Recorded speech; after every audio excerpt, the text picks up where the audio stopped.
Good morning. I am Saad Gyushi, PhD doctor. I'm a specialist in transportation, airports, and roads. I am the former Minister of Transport in Egypt, 2015, 2016. Really, I'd like to thank Mrs. Helga for this nice invitation. Also, I'll thank the organizer of this conference, which already touches some benefits for Egypt. I'm interested in the speakers, the lecture which I heard from you today. It is very interesting. My lecture today, or my presentation today, I'm speaking about Egypt is a very old country, 7,000 years ago, how it will interact with the new Silk Road. That's you heard before me, a very nice presentation about the new Silk Road, how it will work in Africa. And as I said, I am a representative for one country of Africa, at the north of Africa, and already we will speak about how can we interact with the new Silk Road. Integration between Egypt transportation development plans. As an example, I'll handle the transportation approach, which is the infrastructure issue which affects the development of any country. So, transportation development plans and Silk Road project. Really, our lecture today, next please. So, we will handle a very brief introduction about the transportation system in Egypt, existing hierarchy, challenges, and opportunities, and how can we interact. So, we'll handle Egyptian Transportation Development Plan 2030, how an African country thinks about development, and also we'll speak about the Silk Road Development Corridor close to Egypt, Africa, Middle East, and how could we integrate, how can we integrate with this giant project in transportation sector in Egypt.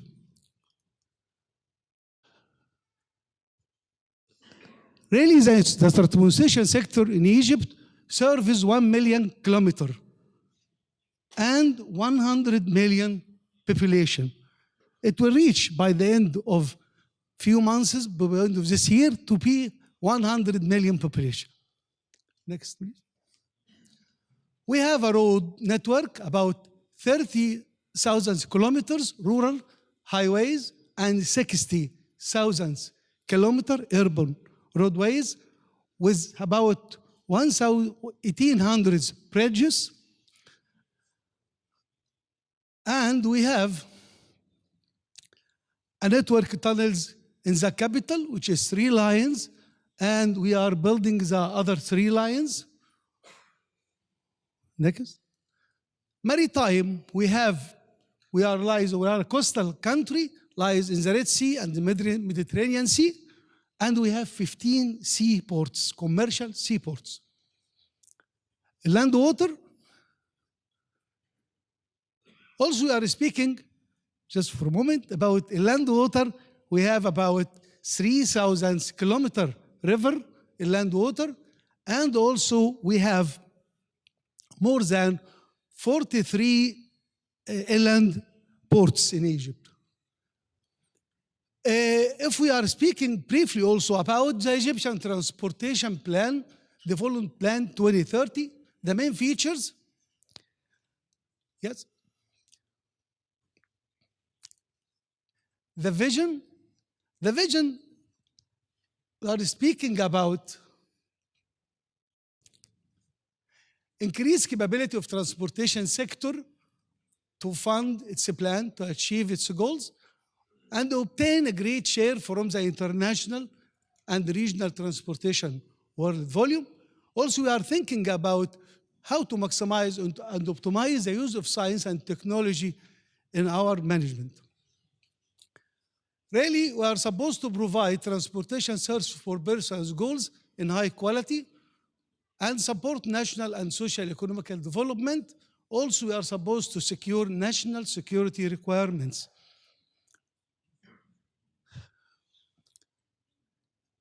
We have big challenges to do that. One of them is the ascending increase in population for 1.5%, and the defects in transportation service fees in Egypt, which is not matching and synchronizing the people themselves.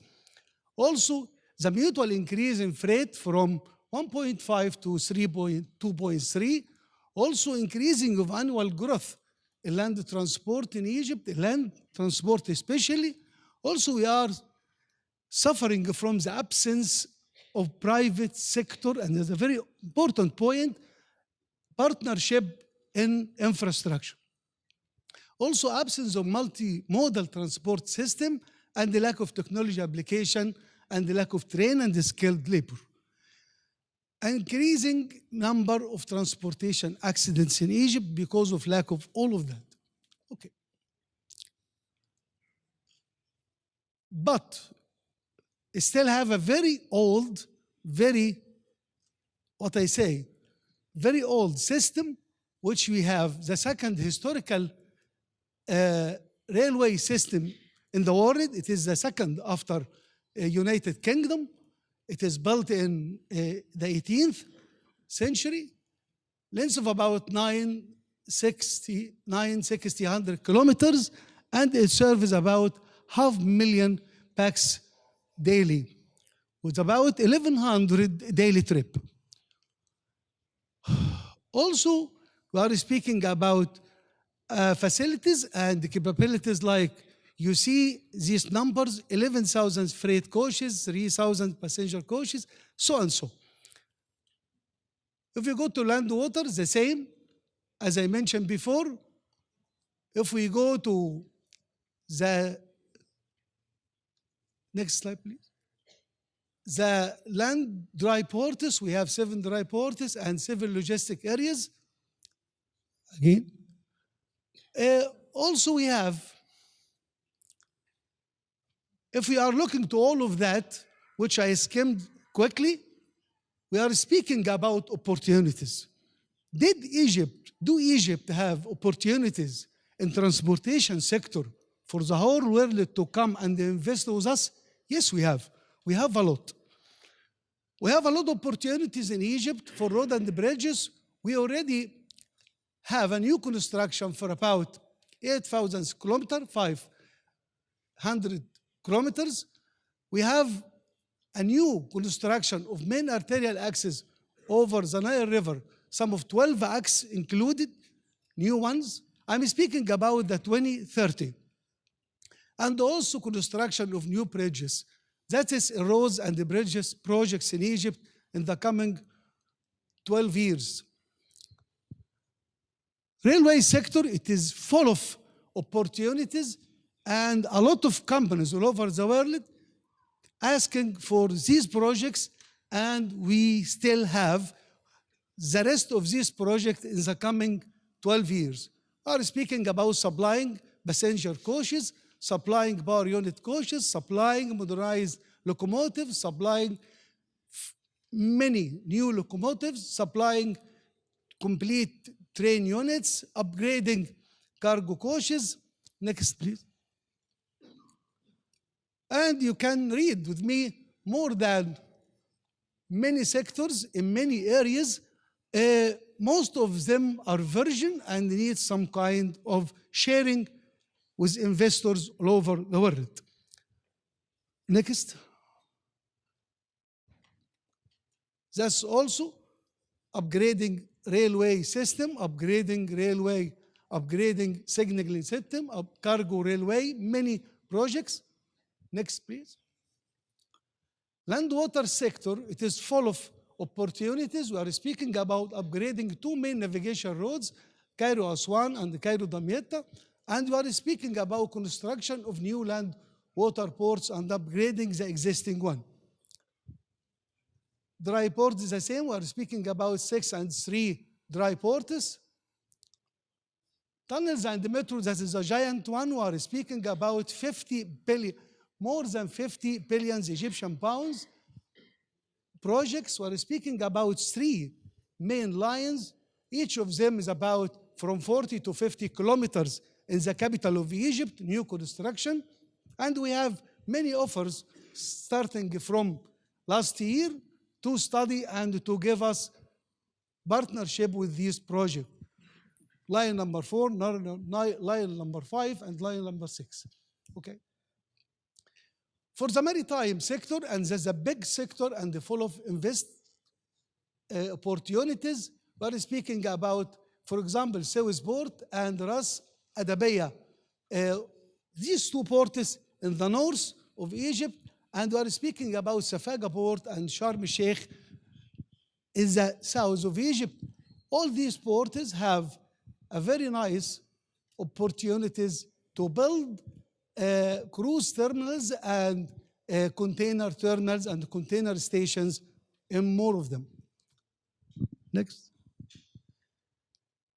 That is what we have in Egypt.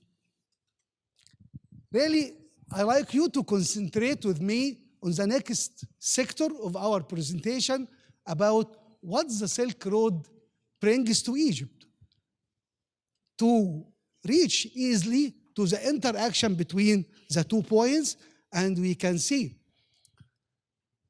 the new Silk Road from its concept, and my colleagues will speak more and more about it. It is offer possibility to overcome geopolitics once and for all. The Belt and Road, as my colleague mentioned, is based on the win-win concept. And I like to concentrate on the word win-win concept, because I'll use it again. Cooperation among all nations of the world, all individual nations should pursue the development of their own national transport network and adjust them, also contribute to their quick implementation and to avoid duplication of efforts. That's very important also. The new Silk Road, it has a new financial system. It's composed of 3 main entities: Asian Infrastructure Invest Bank, New Development Bank, New Silk Road Fund, and the Contingency Reserve Arrangements. All that exclusively designed to fund the investment in the real economy. All that have a goal to awaken justified optimism, and in particular in developing countries, to feed poverty and underdevelopment in the near future, as mentioned before.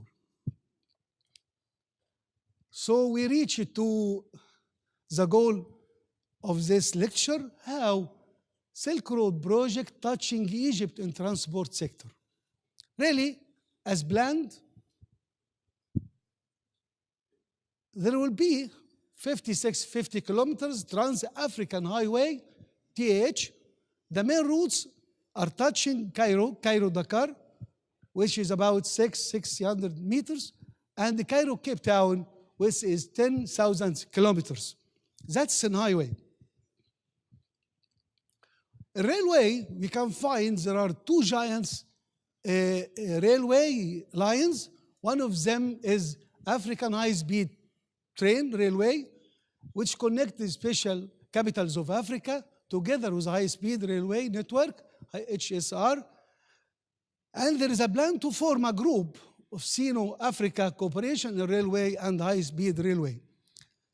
Integrates the resources of financial institution railway and construction companies, and railway operation management can work on that. In land water, and that's very important. As I mentioned, Egypt population is over, I said 100 million, that is the correct number. Today lives in a narrow strip of land, about 5% of the land, and more than 95% or 95% is vacant. Africa Bus will open the desert in the west of the country for development and habitation. We hope so. The project will also make some kind of revolution to initiate the economics of sub-Saharan and North Africa. Congo River Basin in Africa, I think it will be a good project if it will contact and it will touch the Qattara depression in Egypt, in the north of Egypt, in western Egypt. And this will open a lot of land to be cultivated, and it will change Egypt to a breadbasket for the whole Egypt and the adjacent countries. Construction of Jonglei Canal also will be a good sign for cooperation and for doing something for the connectivity in inland water between the south and north.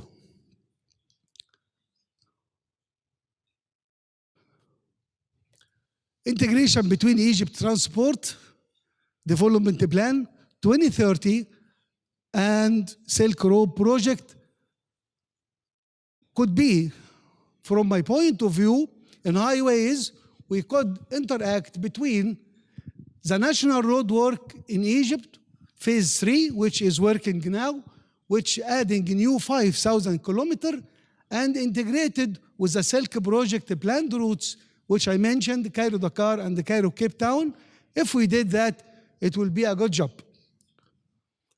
Railways, Egypt is implementing already a lot of upgrading projects to national road network, Cairo-Aswan line, Cairo-Alexandria line, and it could be integrated with the African high-speed train and integrated with the program Sino Africa. In inland water, we are looking that Egypt upgrading the main land water route, Alexandria, Aswan, and upgrading the Nile basin countries can integrate with the Silk Road, with Congo Bus, and also to, as I said, to Qattara depression, and with Jonglei Canal. If we can do that, it will be a flavor to Egypt.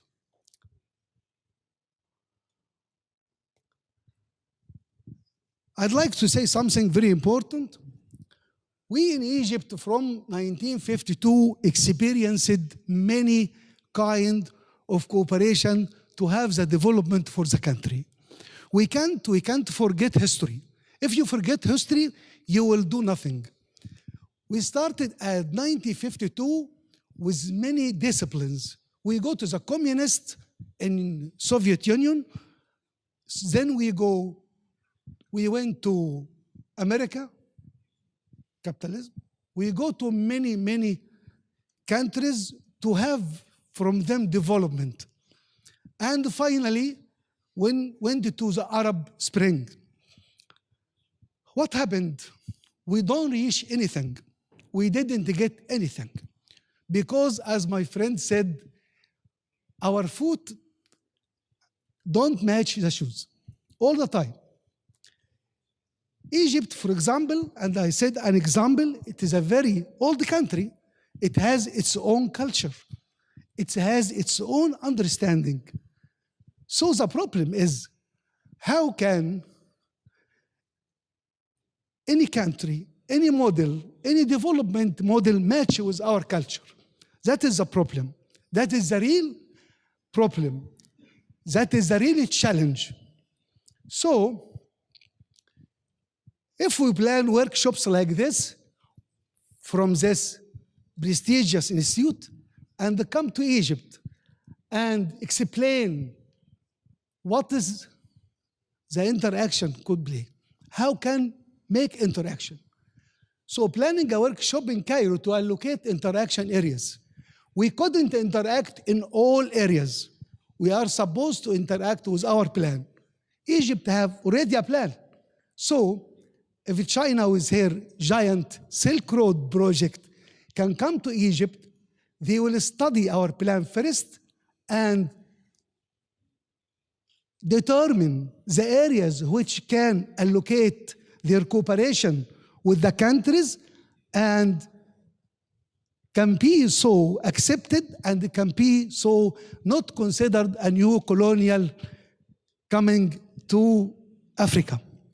The people are afraid of that, as she said, and that is very important point. If we avoid that, we can avoid that through workshops in the places, Cairo, Senegal, Nigeria, all countries which lies in the route of the new Silk Road.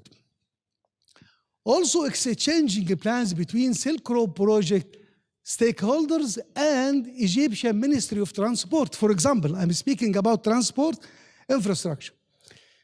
Exchanging plans is very important.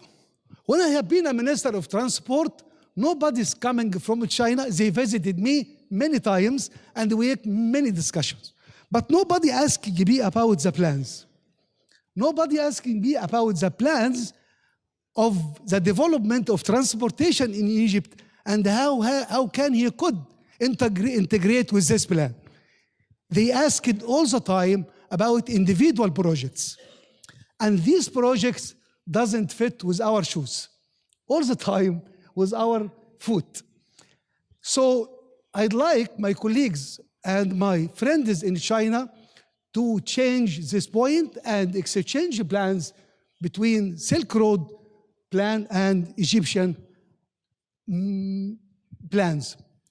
After that, we can analyze the methodology of plan integration. How can interact with each other? How can work with each other?